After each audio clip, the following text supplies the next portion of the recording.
የግል እውነታን በመፍጠር ሂደት ውስጥ አሁን ከምንገኝበት ነጥብ ወደ ቀጣዩ ተፈላጊ እውነታ ከመሻገራችን በፊት መሃል ላይ የምትገኝ የሽግግር ወቅት አለች። እቺ የሽግግር ወቅት አብዛኛውን ሰው የምትከብደው እውነት መግለጥ እየሰራ ነው፣ እውነት የማደርገው ልምምድ ወደዛ ይወስደኝ ይሆን ብሎ ራሱን የሚጠይቅበት አጋጣሚን ይፈጥራል። ማንኛውም ሰው በግል ህይወቱ ይህን ነገር ማሳካት ፈልጋለሁ ሲል አሁን ከሚገኝበት ወደዛኛው ለመሻገር መሃል ላይ የሚጓዘው ድልድይ የሚሻገረው መንገድ አለ። ይህ መንገድ በድሮ ዙተራ ምልከታ ከባድ ሆኖ የሚቀርበው ታዲያ አሁን እናንተ እዚህ ውስጥ የምትገኙ ከሆነ ወደፊትም ደግሞ እዚህ ውስጥ በምትገቡበት ሰዓት ላይ እንዴት ማለፍ እንዳለባችሁና ምን መገንዘብ እንዳለባችሁ ዛሬ ጠቁማችኋለሁ።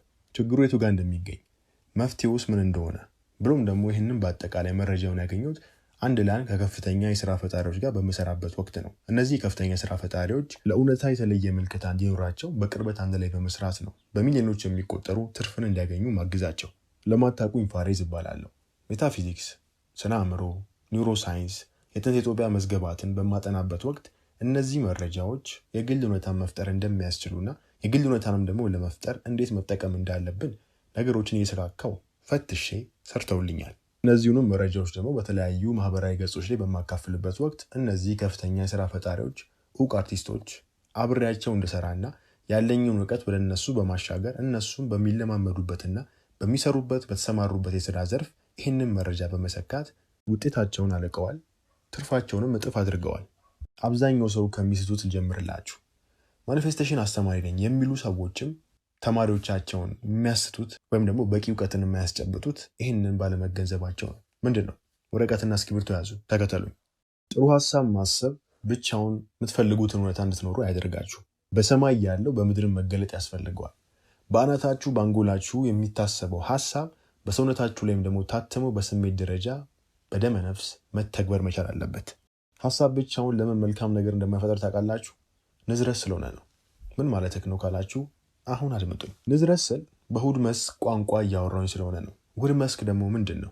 ውድ መስክን ከማብራራቴ በፊት መስክ የሚባለውን ነገር ልንገራችሁ። መስክ ማለት ትልቅ ገላጣ ሜዳ ማለት ነው። ውድ መስክ ደግሞ ሲሆን አንድ ላይ የተሰባሰቡ ገላጣ ሜዳዎች ናቸው። ታዲያ ይህ ገላጣ ሜዳ በአምስቱ የስሜት ሕዋሳችን በተለይም ደግሞ አምስቱ የስሜት ሕዋሳችን ውስጥ መሪዋ የሆነችው በአይናችን የምንገነዘበው የምንመለከተው አይደለም፣ የማይታየው ውስጥ የሚገኝ ነው። 595 ሲባል ሰምታችሁ የምታውቁ ከሆነ የማይታየው ውስጥ የሚገኝ እውነታ ነው ይህ ውህድ መስክ የሚባለው። እና የተለያዩ እውነታ የመሆን እድሎች በዚህ መገኛ ውስጥ አሉ ነው። አሁን ጠጣሩ ዓለም አለ። ይህ የምንመለከተው ሶስተኛው ልኬት ይባላል። ከዚህ ልኬት በምንሻገርበት ሰዓት ላይ ወይ ደግሞ ይሄኛውን ልኬት ከበላይ ሆኖ እየመራ የሚገኘው የማይታየው መገኛ ነው። ይህ አምስተኛው ባህሪያተ ሥጋ ብላችሁ መጥቀስ ትችላላችሁ። በሃይማኖት ከወሰዳችሁት የመንፈስ መገኛ ትላላችሁ። ጸሐፍታን ደራሲዎች ከሆናችሁ ከሚታየው ባሻገር ትላላችሁ። ሳይንስ፣ ኳንተም ፊዚክስ እንደዚህ አይነት ነገሮች ደግሞ የምትወዱ ሰዎች ወይ ደግሞ የምትመራመሩ ሰዎች ከሆናችሁ ደግሞ ኳንተም ፊልድ ወይም ደግሞ ውህድ መስክ ብዬ የምጠራው የማይታይ መገኛ ነው። አሁን ይህን ሁሉ ለምን ለፈለፍኩኝ? ሀሳብ ብቻውን ንዝረት ነው በምልበት ሰዓት ላይ መልካም ሀሳብ ብቻውን ወይ ደግሞ በአንጎል ላይ ብቻ የሚወነጠቅ በአንጎል ጥቃቅን ሕዋሳት መካከል የሚጫር ኤሌክትሪካዊ የሆነ ሀሳብ በንዝረት መልክ ነው በዚህ በማይታየው መገኛ ላይ ሄዶ እውነታ የመሆን እድልን የሚነካው ወይ ደግሞ የሚጫነው። አለቀ። ታዲያ ይህ በራሱ እውነታን ፈጠረ ማለት አይደለም። ለምን? ያቺ ተርገብግባ ሄዳ እውነታ የመሆን እድል የተነካችው ወይ ደግሞ የተጫነችው ተስባ በግል ሕይወት መምጣት ያስፈልጋታል። ያ ደግሞ ለመሆን መግነጢስ ያስፈልጋል። መግነጢስን የሚመራው ደግሞ ስሜት ነው። ለዚህም ነው ሰው አካሉ በኤሌክትሪካ መግነጢስ ውስጥ ነው የምንገኘው። ኤሌክትሪካ መግነጢስ የሆነ ሀሳብ ነው አንድ ላይ ሲመራን የምንፈልገው እውነታ መኖር የምንችለው ነው። ስለዚህ ቀና ሀሳብ ብቻ ከላይ ከሰማይ በዚህ ምልከታ በአንጎላችሁ እያሰባችሁ ከሆነ በምድር ያልተገለጠምና ከላይ ብቻ ነው እየጠነናችሁ የምትገኙት። ለዚህ ነው ጥሩ ማሰባችሁ ብቻ የምትፈልጉት እውነታ ከመኖር እያስተጓጉላችሁ የሚገኘው። ታዲያ ምን እናደርግ? ቆንጆ ጥያቄ ነው። መደረግ ያለበት ቀና ሀሳብ፣ መልካም አዎንታዊ ሀሳብ በሰማይ እንዳላችሁ ሁሉ በምድርም እንዲገለጥ ማድረግ ነው። ይህንን የምታደርጉት በስሜት ደረጃ ሰውነት ላይ ሲታተም ነው። እንዴትስ ነው በስሜት ደረጃ ሰውነታችን ላይ የምናተመው? ተከተሉኝ። እችም ምሳሌ ልስጣችሁና አንድ ላይ ሀሳቡን በደንብ አጠናክረዋለሁ። አንድ ሰው ብርቱካን ምን እንደሆነ እውቀት ቢኖረው፣ ምን አይነት ዛፍ እንደሆነ፣ የት እንደሚያድግ፣ ምን አይነት አፈር እንደሚያስፈልገው፣ እንዴት እንደሚኮተኮት፣ ስንት ዓመት እንደሚፈጅበት፣ ቀለሙ ምን እንደሆነ፣ በቅድሚያ አረንጓዴ የሚመስል እንደሆነ ሲበስልም ደግሞ ብርቱካናማ የሚባል ቀለም እንዳለው ቢያውቅ እውቀት ብቻ ነው። ይህ በሐሳባችሁ ቀናን ነገር እንደማሰብ ብቻ ነው እንደማለት ነው። ይህ ሰው ብርቱካንን በእርግጥ የሚያውቀው ብርቱካን ምን እንደሆነ በደንብ የሚገነዘበው በሚቀምሰው ሰዓት ላይ ነው። ብርቱካን ምን እንደሚል ቀምሶ ጣዕሙ ይሄ ነው በሚልበት ቅጽበት ላይ ነው። ለዚህ ነው ብርቱካንን ስለተመራመራችሁ ስለ ብርቱካን ስላወቃችሁ ሳይሆን ብርቱካኑ ምን እንደሚል ስትቀምሱት ብቻ ነው ብርቱካን ምንነቱን የምታውቁት። የግል እውነታን በመፍጠር ሂደት ውስጥም ልክ እንደዚህ ነው። የግል እውነታን ለመፍጠር ቀና የሚባል ሀሳብ ካላችሁ ስለ ብርቱካኑ ስለማወቅ ብቻ ነው የሚሆነው። በስሜት ደረጃ ግን ሰውነት ላይ በሚታተምበት ሰዓት ላይ አሁን በሰማይ የነበረው ሀሳብ ብቻ የነበረው ወደ ምድር ወርዶ በስሜት ደረጃ መኖር የምትፈልጉትም እውነታ አካላችሁ ይገነዘበዋል፣ ይቀምሰዋል። ታዲያ እንዴት ነው ሰውነቴ ብርቱካኑ የሚቀምሰው? ወይም ደግሞ ታዲያ እንዴት ነው ሰውነቴ መኖር የምፈልገውን እውነታ የሚያውቀው የሚለማመደው እያላችሁ መቼም የተቁነጠነጣችሁ ነው። ያንን ለማድረግ ስሜት ስል ሰምታችሁኛል። ምን እንደማለት ነው? መኖር የምትፈልጉት እውነታ ይሰጠኛል ብላችሁ የምታስቀምጡት ስሜት አለ። ሶስተኛው ልኬት ውስጥ የምናደርጋቸው ተግባራት እንዳለ ስሜት ባይኖራቸው እነዛን ነገሮች አናደርጋቸውም ነበር። ወይ የደስታ ወይ የእፎይታ ወይ የሰላም ወይ ጽንት የማለግ ስሜት ይሰጠኛል ብላችሁ ስለምታምኑ ነው የሆነ ነገር የምታደርጉት። መኖር የምትፈልጉትም እውነታ እዛ ቦታ ላይ በሚደርስበት ሰዓት ላይ እነዚህን ስሜቶች አስከትሎ ይመጣል ብላችሁ ነው እያስቀመጣችሁ ወይ ደግሞ የተረጎማችሁ የምትገኙት። ያው እኔ እንደ ምሳሌ ያስቀመጥኳቸው እንጂ ሁሉም በየራሱ የሚያስቀምጠው እዚህ ቦታ ስደርስ ይሰጠኛል ብሎ የሚገምተው ስሜት አለ። ያንን ስሜት ሰውነት በሚገነዘብበትና በቀጣይነት በዛ ስሜት ውስጥ ሰውነት በሚኖርበት ሰዓት ላይ ነው መኖር የምትፈልጉት እውነታ በሰማይ የነበረው በምድርም የሚገለጠው። እሺ አሁን በሰማይ የነበረው በምድርም ተገለጠ።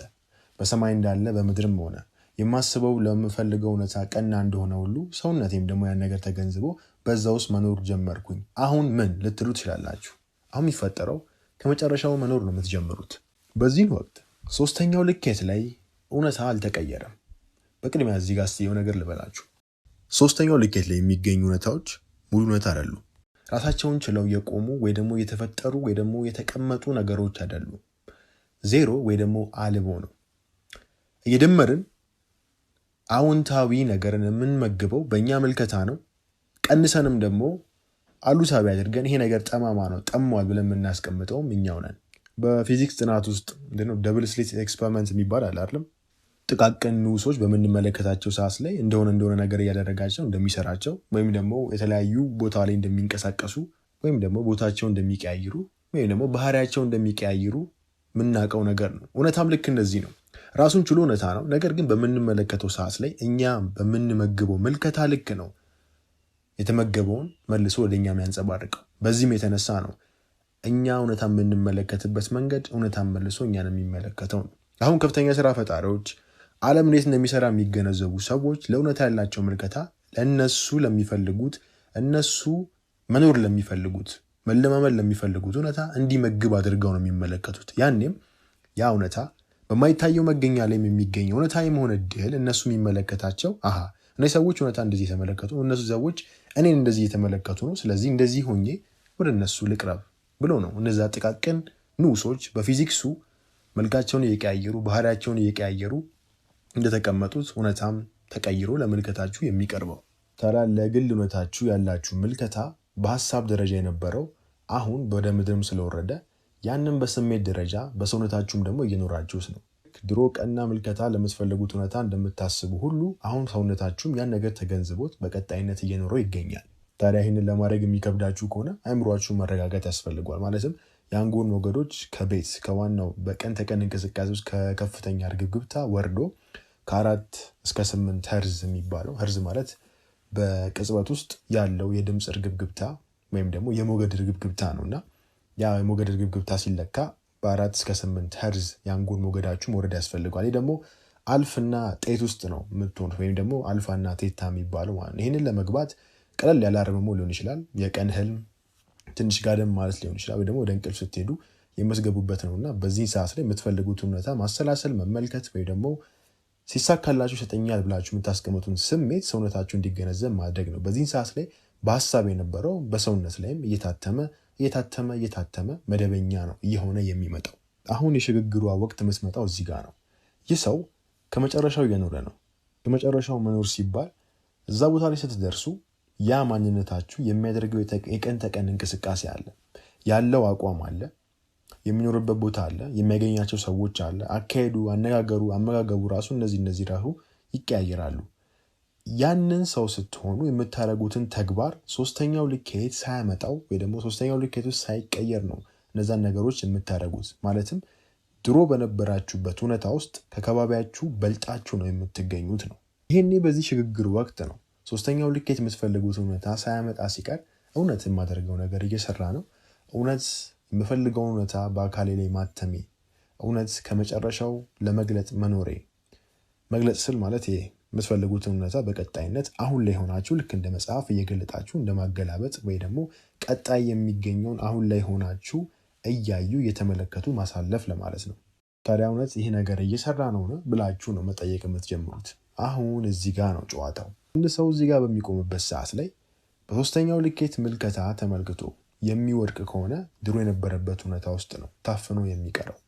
ምክንያቱም ሶስተኛው ልኬት የቅዠት መገኛ ነው፣ ብሎም ደግሞ የረገበ የንዝረት ሞገድ ነው። የፈጠራችሁት እውነታ ፈጥኖ የሚመጣበት ወይ ደግሞ ፈጥኖ የሚቀየርበት ሳይሆን በረገበ ዘግይቶ የመገለጫ ቦታ ነው። ሶስተኛው ልኬት መፍጠሪያ ቦታ አይደለም። ከላይ ዓለማት የተፈጠረው እውነታ መገለጫ መድረክ ነው። ይህ መድረክን ተመልክቶ የሚታለል ሰው ደጋግመን እስካሁን እንዳነሳ ነው በሌሎች ምስሎች በሌሎች በሰሯቸው ተንቀሳቃሽ ምስሎች ጥቂቷን ነው የምንመለከተው። ከእውነታው 0.0035 ከመቶ ነው የምናየው ነው። 99.995 ከመቶ የሚሆነው ደግሞ የማናየው እውነታ ነው።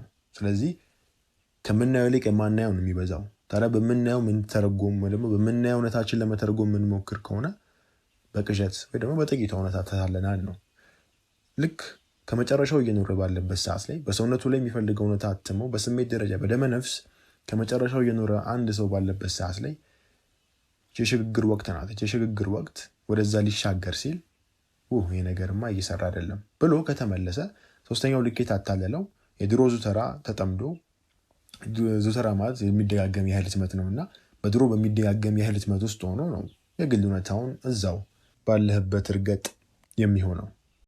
እውነታ እንዴት እንደሚሰራ የሚገነዘቡ ሰዎች እዚህ ጭጋት በሚደርሱ ሰዓት ላይ ይችን መዝለል ስለሚችሉ ነው የሚፈልጉትን ውጤት ማግኘት የሚችሉት። ሰዎችን በቀጣይነት የሚፈልጉትን እውነታ እየገለጡ የሚኖሩት በዚህ በማይታየው መገኛ ውስጥ በቀጣይነት ከሚታየው ባሻገር ጠንካራን ዙተራ ይዞ መቀጠል የሚችል ሰው ነው ወደዛኛው የሚሻገረው። ስለዚህ እስካሁን ያወራሁት በጥንጥዬ ሲጠቃለል አሁን እውቀቱ ስላላችሁ አሁን በረብ ስለተገነዘባችሁት የምትፈልጉትን እውነታ በመኖር ሂደት ውስጥ ወይ ደግሞ የምትፈልጉትን እውነታ በመግለጥ ሂደት ውስጥ ይህ ነገር እየተሳካ ነው፣ ይህ ነገር እየሆነ ነው እንዲህ ብላችሁ በምትጠይቁበት ሰዓት ላይ መሻገሪያው ወይ ደግሞ መስፈንጠሪያው ኬላ ላይ እንደሆናችሁ ነው ማስታወስ የሚገባችሁ። በዛው በፈጠራችሁት ዙተራ ውስጥ ነው በቀጣይነት አዲሱን ዙተራ እየከረከሙ ወደፊት መሄድ የሚያስፈልገው ነው።